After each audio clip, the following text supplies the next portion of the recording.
Hello, everybody. My name is Sarah. Whoops, Pearls of Wisdom and Food with Keto Under 20. Why? Because that's what we do for structure and discipline in our food program. And I walked today, just came back, and one of my inspirations for the keto food way of life has a podcast out where she has been doing some binging, and she has gained 15 to 20 pounds. And I heard her remorse, her guilt, her shame, her hesitation to do a podcast telling all of us. She has told, intimate people that she has in her keto community, but not all of us, and she came out with it. And I so honor that. She showed that she's not perfect, that she's not on a pedestal, and none of us are. None of us have got it. If we've got it, we don't need to listen to podcasts daily. We don't need to track our food, weigh our food, read labels, make it better, do it better. If it was that easy, it's not. That's why I say the keto food plan that I do is very simple, very easy, and very difficult. If you have never done simple and easy with your food plan, and you aren't struggling to find the next best shortcut keto-fied dessert or bread, you know what I mean.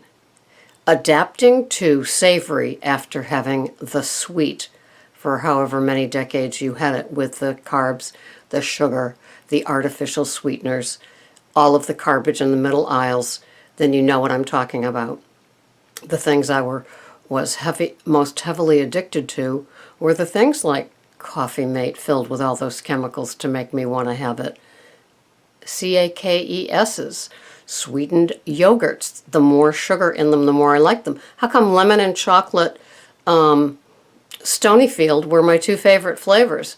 Go to the store, turn them over, and see how many grams of sugar. More than you would ever believe. Lemon, having all those, the chocolate, the whatever chocolate bomb or whatever it was called. But anyway, this wonderful soul has been struggling since she reached a certain weight. And perhaps it's so affecting to me because she binged the way that I would. And it starts innocently enough. I've often quoted her on my podcasts and said that she says that you cannot have keto-fied desserts or breads until you've lost to reach your goal. And in her case, it was well over 100 pounds. And so, and then it happened. And so that scared me, because people say, well, if you're at maintenance, what does that mean? And oftentimes I talk about it. What it means is that in the same day, I might have sauteed organic Swiss chard, the ones with the colored stems. I just love that. Or the it's Glory, and it comes in a great big bag like kale and other things like collard greens, and it's the Power Essence, and it's baby spinach, baby kale, baby chard. And that means I will be having that along with a leafy salad. Now, interestingly, I listened to a podcast, because you know how they feed. So whatever you're listening to will pull up another one, with a man that I've never listened to before. So I subscribe to him. He has 77,000 viewers. I suspect a lot of it is about, power body workout type things. But this happened to be keto, what I eat in a day. And he did a remarkable job of showing all three things, cooked all three things, showed the spices, broke it down into the macros for each meal along with calories, showed us how to figure out the calories. It was great. And because he's a guy, he said, I'm having a fistful of asparagus. Well, his fistful of asparagus, I would call probably 6 servings in my salad. I mean, there must have been 25 stalks of asparagus. And when he did the fistful of spinach, it was half of the bag. And he didn't count the carbs for either. So I thought that was interesting. And the only fats that really got his attention to count were, he had a whole avocado, he had 4 strips of bacon. So for breakfast, basically bacon, eggs, avocado, and I think that was it. But it was 4 eggs and 4 strips of bacon. Of course, you know, I was having everything in my head. For lunch, he had a great big burger on a portobello mushroom that looked divine, with 2 slices of Sargento cheese and what he called the fistful of asparagus, that if you were looking at this and this was all this, you know, the ends of the asparagus, it was like this many. And for dinner was chicken wings and cauliflower mash that filled the entire plate. So again, it was like 3 servings of what I would end up with. So all very doable. And he had some dairy because of, you could, you know, see it with the cheese. And was there another dairy item? But he didn't talk about coffees or creamers in them or oils in them or anything else. But he's a Kerrygold user. He's an olive oil spray user. And cooked the eggs in the bacon fat. It was delicious looking. And so anyway, back to, haven't even gotten to the topic yet, you know, so what else is new? So my heart goes out to this woman. She's plugged in again and doing it, but her heart was so heavy. And it shows to go you that none of us are immune from dropping our keto program. And when you start having a keto program and you start adding standard American diet items, there couldn't be worse trouble to be in. So just so you know, even the best of us can really jump onto that third rail and get into trouble. So I'm glad she's back. That's the point.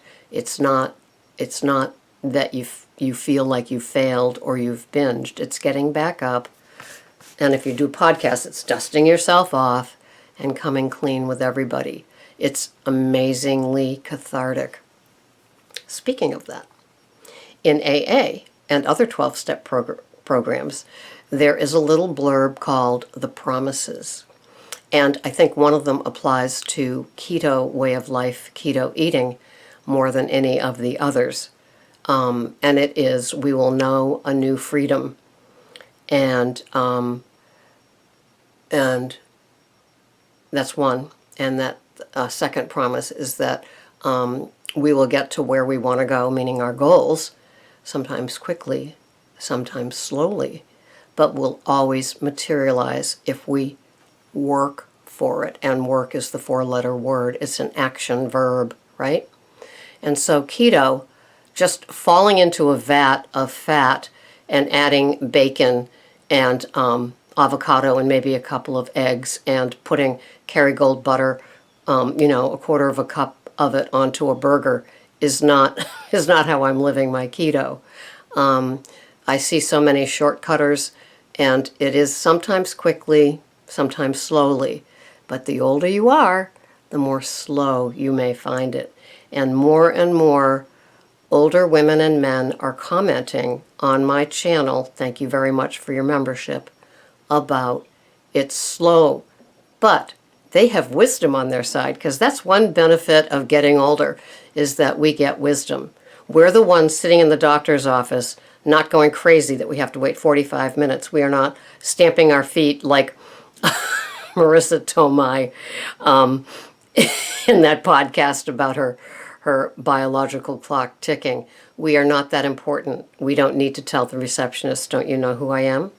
We don't need to do those things today. We understand that life has grinding moments, and we prepare.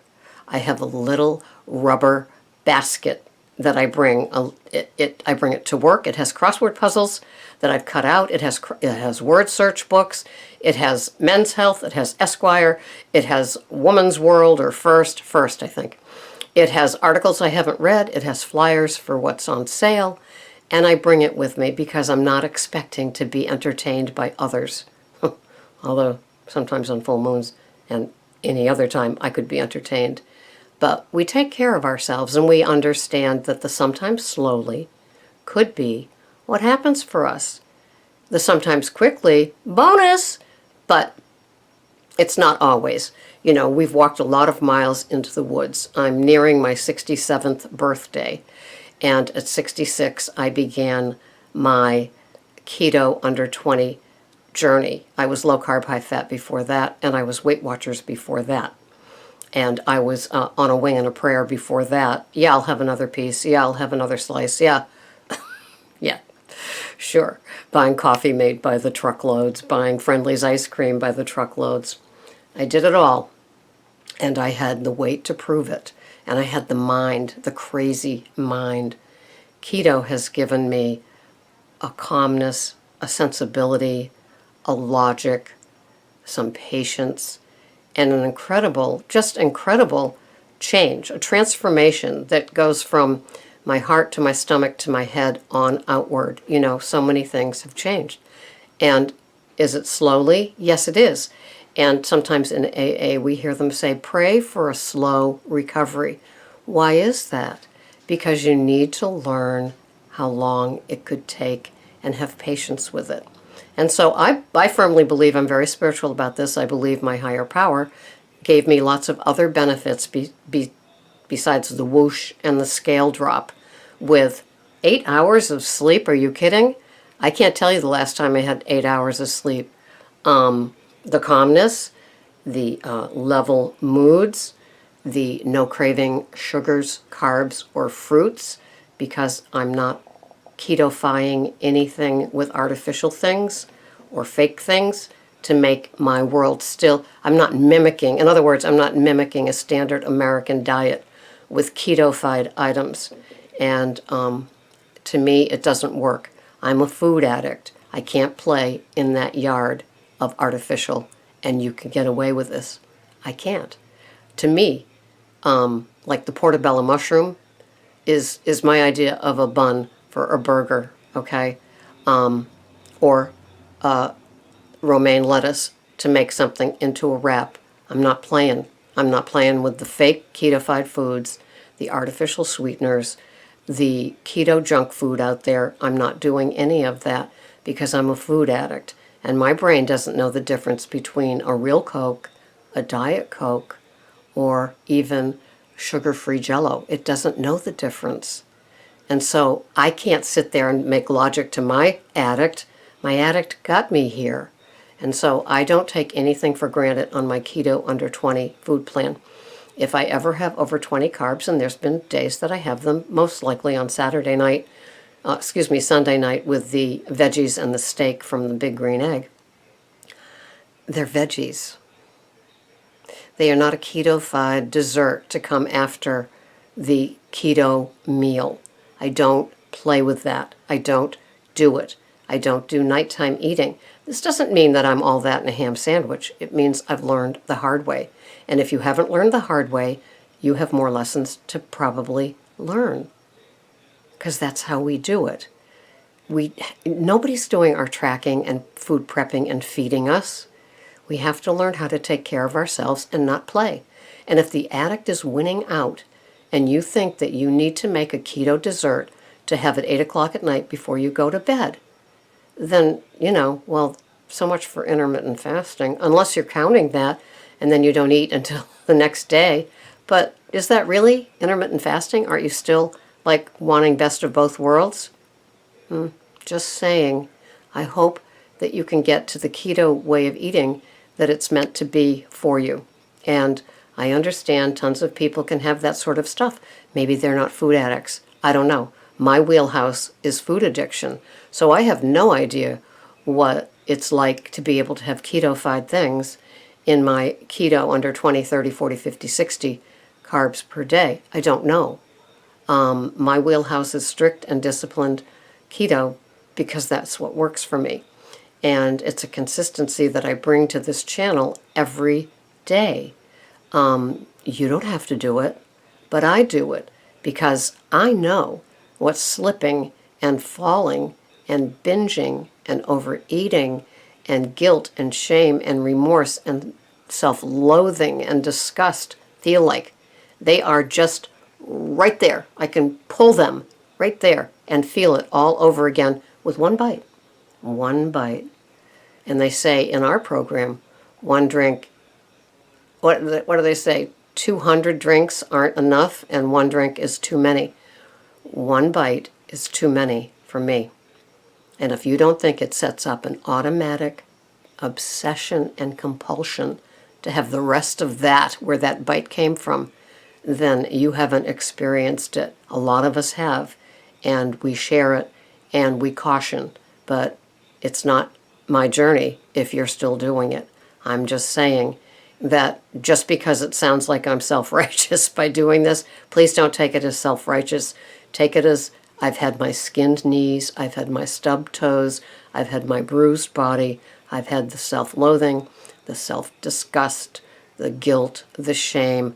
I don't want to come back here and say I blew it. And I honor those that can do that on their websites. What a big step. It's amazing, and I so respect that. And she and others like her are in my prayers, along with me asking for God to keep me away from that bite, that one bite that is going to be too much. So sometimes quickly, sometimes slowly.